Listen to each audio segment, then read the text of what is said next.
Perkenalkan, nama saya Jenny Mawati Tafanae. Di sini saya akan membahas tentang tanggung jawab sosial dan etika korporasi. Pembukaan pada tahun 2024, 13 bank mengalami kebangkrutan, mayoritas adalah bank pekreditan rakyat atau BPR dan bank pembiayaan rakyat syariah atau BPRS. Otoritas Jasa Keuangan OJK mencabut izin usaha bank-bank ini karena berbagai faktor termasuk manajemen risiko yang lemah, fraud, dan kegagalan tata kelola.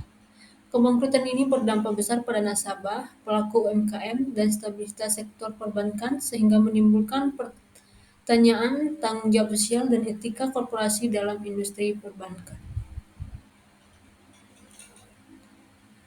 Tujuan memberikan pemahaman tentang penyebab kebangkrutan dan dampak terhadap masyarakat, menganalisis tanggung jawab sosial dan etika korporasi dalam kasus ini. Yang ketiga, menyajikan data, grafik, dan kutipan berita untuk mendukung analisis. Latar belakang kasus ini, satu, apa yang terjadi? OJK mencabut izin usaha 13 bank karena pelanggaran tata kelola dan fraud. Lembaga Penjamin Simpanan atau LPS mengambil ahli likuiditas bank-bank tersebut. Yang terdampak adalah nasabah kehilangan akses keuangan dan mengalami kesulitan pencairan dana. Pelaku UMKM yang bertanggung pada BPR mengalami kesulitan mendapat kredit. Sektor perbankan mengalami penurunan kepercayaan publik. Data dasarnya, satu, jumlah bank yang bangkrut, 13 bank mayoritas BPR, regulasi terkait, yaitu PJOK nomor 9 tahun 2004 tentang tata kelola BPR dan BPRS. Dampak ekonomi, penurunan kepercayaan terhadap sistem perbankan dan gangguan akses kredit.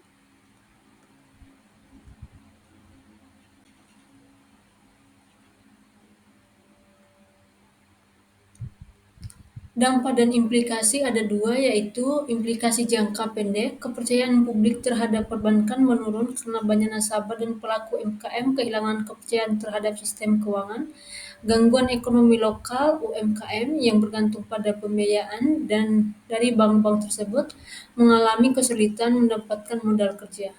Ketiga, regulasi diperketat karena OJK mengeluarkan regulasi baru untuk meningkatkan pengawasan terhadap bank.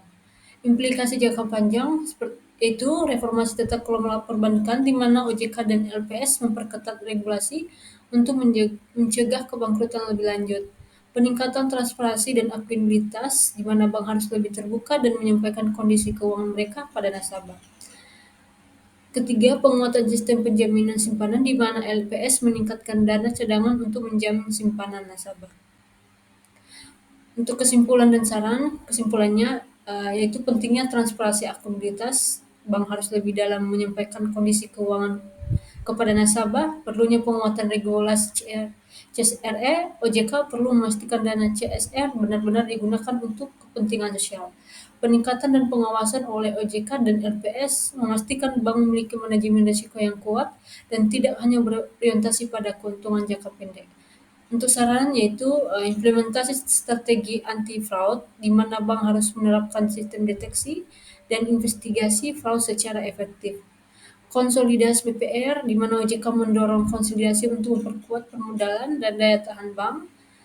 Ketiga, transformasi digital untuk BPR di mana LPS mendorong digitalisasi BPR agar lebih efisien dan mampu bertahan dalam kondisi ekonomi. Sekian presentasi dari saya. Terima kasih.